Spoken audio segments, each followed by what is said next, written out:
আরে এটা নাও। আরে এটা আবার কি? আরে এটা তো দেখতেছে বীজ, এটাতে কি হবে? আরে এটা তো খাওয়ার, তাড়াতাড়ি খা। আরে বাচ্চারা এটা খাওয়া যাবে না। আমি তো মজা করতেছিলাম। আরে এই গাছটা তো তোদের লাগাতে হবে। কি আমরা লাগাবো গাছ? ঠিক আছে ম্যাডাম, এক্ষুনি লাগাচ্ছি। ওয়াও, আমার তো অনেক সুন্দর গাছ হবে রে। আরে এই জিনিসটা আবার কে রেখেছে? এখনই ফেলে দিয়ে আসি আমি তাড়াতাড়ি করে। আরে আমার গাছ কোথায়? আরে আল্লাহ রে, কি হলো রে আমার গাছে? আরে তুমি এটা কি করতেছো? দাও আমাকে, দাও আমার গাছটাকে দাও।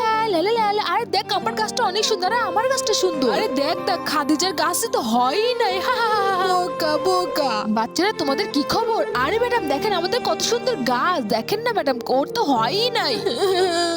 আরে বেটারা তোমরা তো বেয়াদব অনেক। ম্যাডাম আমার গাছটা হয়নি। আরে বেটা কোনো ব্যাপার না, আমি তোমাদের গাছ দিয়েছিলাম যেটা আমি আগে থেকে রান্না করেছিলাম, বুঝতে পেরেছো? আর রান্না করা বীজ কখনো গাছ হয়নি, আমি তোমাদেরকে রান্না করা বীজ দিয়েছি। আর তোমরা সবাই মিথ্যা কথা বলতেছে, বেয়াদব কথা। আরে ম্যাডাম সরি।